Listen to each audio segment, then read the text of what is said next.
Hey guys, it is me, the Emerald Sword, and welcome back to another video, where today I will be reviewing Storm of the Century, an original screenplay by Stephen King. Okay, so I said screenplay, and that's really exciting because this Storm of the Century is not a book, it is a screenplay.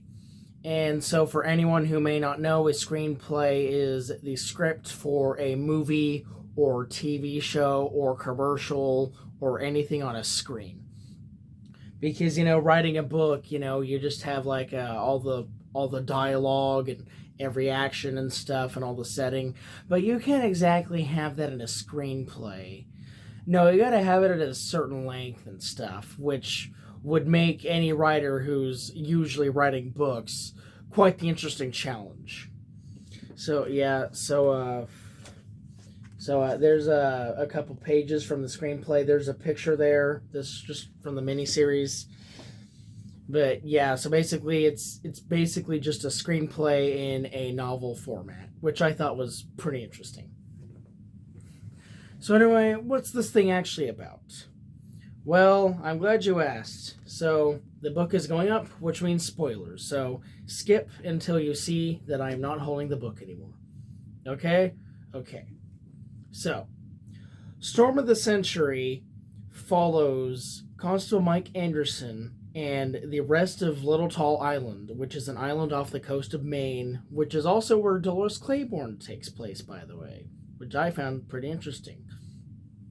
And they are caught in a really bad snowstorm, which everyone is deeming the Storm of the Century. So, yeah, so it's just kind of them like trying to survive in the Storm of the Century and stuff.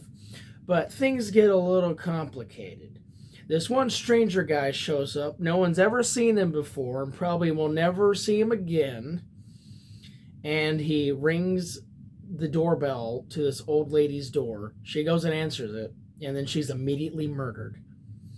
Yeah, quite the hook, right? And anyway, so instead of just fleeing the scene, the stranger who kills her just chills at her house. He's just like, hey, TV. That's interesting. So anyway, of course, the police are obviously involved. So Mike Anderson, who's the constable, he's like the best thing they have to the police there. Basically, he's called over there with his friend Hatch, who's like his deputy or something, I guess. And then they go over to the house, and then they find the stranger there, and then they arrest him. And so basically, they find the stranger there, and yeah, they arrest him. And they're like, so what's your name? And his name is Andre Lenoge. Remember that. His name is Andre Lenoge. And he basically has this whole thing saying, if you give me what I want, I'll go away. So then Mike's like, okay, what do you want? Shh, no, we're not going to reveal that yet. So basically, like, all throughout the miniseries, like, this is a 3-part miniseries, right? So all throughout the miniseries, Lenoge is just keeps telling people, give me what I want and I'll go away, but he's not revealing what he wants, so he can't go away. They're making us wait the entire miniseries, and it's so weird. Yeah, so anyway, part 1 kind of goes on, and then we meet Mike's family, his wife Molly and his son Ralphie, and his son Ralphie has like a little birthmark on like the bridge of his nose, like right here, and Mike refers to that as a fairy saddle. And so at the store, because Mike also owns a store with a jail in the back, because that's something totally normal, Molly and Ralphie go over there just in time to see Lenoge get arrested, and then Lenoge picks up Ralphie and is like, hey, like the fairy saddle. How'd you know that my daddy calls it that? I just know. So yeah, I guess I should mention by now that Lenoge has some level of telekinetic powers and some level of telepathic powers. Yeah, he's something weird, and we don't know what he is. Basically, anyway, they put him in jail, and then everybody who starts watching him just starts really feeling the need to delete themselves. So like this guy named Peter Godso, he hangs himself, and this one guy at the firehouse, he decides to axe himself in the face. And yeah, so that's kind of how part 1 ends. And so part 2 picks up where, of course, everyone is starting to die, and they're like, whoa, what is this? So, meanwhile, the storm is getting really bad outside, and so Mike has like made shifts of people watching Linoge. And so basically, he keeps telling them, give me what I want and I'll go away, but he's still not revealing it. So that's still weird. And the people who are watching him, apparently something happens and he escapes. He just escapes right on out there. So anyway, all of Little Tall Island has basically evacuated to the City Hall's basement area to get away from the storm, of course. But they hear that the lighthouse on Little Tall Island is going down. So they leave and watch it go down, and then some people disappear very strangely. It's Linoge, by the way. It's always Linoge. And then, yeah, so that's kind of where part 2 ends, and it's really interesting. So by now you're probably asking the question, who is this Linoge guy? What is he? Why does he have those powers? And what does he want? Some of those questions will be revealed. Okay, some will be revealed. So in part 3, this is where stuff is going to really start getting interesting. So the storm is finally starting to subside, and then Linoge is like, okay, at a town meeting tonight at 9 o'clock, I will finally reveal what I want. So yeah, that's really interesting. So then he puts all the children to sleep by them having them touch his cane, which is like sort of magic or something. They just fall asleep and you can't wake them up. I know that sounds like death, but I promise it's not. So yeah, anyway, so they go to the town meeting, and then Linoge is like, okay, I am actually a really old guy, and what I want is I want a child that I can take in as my own and train them to be just like me so that my legacy can continue on. So that's what he's been wanting this whole time. So we finally know what it is, right?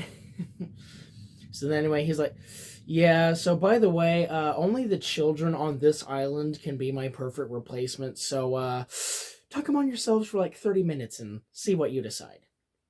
So then there's this whole thing. Mike doesn't want to do it, but the rest of the town basically overthrows him and decides to do it.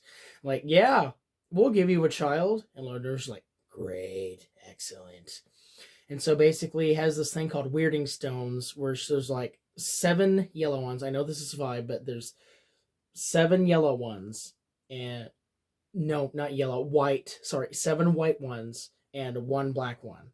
And whichever parent draws the black stone or marble or whatever loses their child.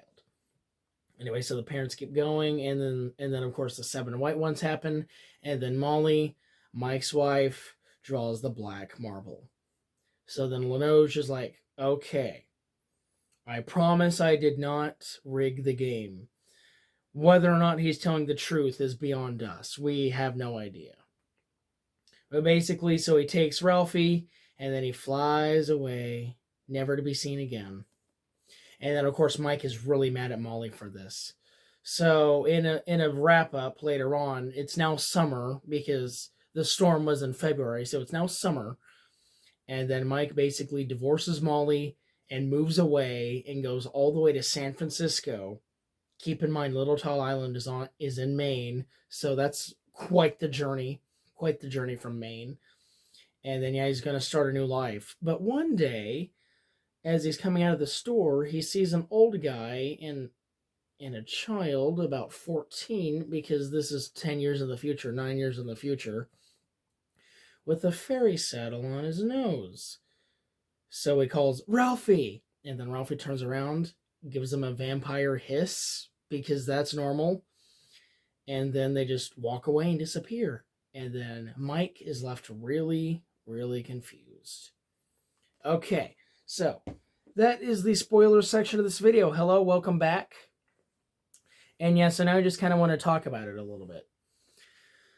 So, I'm not really going to spoil anything from here on out, but I will say that the main theme of Storm of the Century, at least what I think is the main theme of Storm of the Century, is punishment. There's a lot of punishment going on. If you want to find out what all that means, go ahead and read the screenplay. And the thing about this is that usually Stephen King books and movies are very different just because of how long the books are and how short the movies have to be. But since Storm of the Century is a screenplay, it's actually quite the same. There are a couple differences here and there between the screenplay and the miniseries that I watched, but mostly that's because the kills are like a little more violent in the screenplay than the TV version, so they probably had to like cut those down and censor them for TV. And then of course just average length and runtime of the episodes, can't have them be like 2 hours long. So I'd say that the television series is basically the book that was published, just with little cut scenes and edited down scenes here and there. So I think that you could either read the screenplay or just watch the miniseries and you wouldn't miss really anything at all. So yeah, I really liked it, but I mean, so of course you guys who have listened to my spoiler section will know this, but I found the ending really dark, and I know that Stephen King is no stranger to dark endings, but Storm of the Century is one of the darkest endings I think I've ever read in one of his books. So for anyone who has yet to experience Storm of the Century, just beware of that. The ending is really depressing.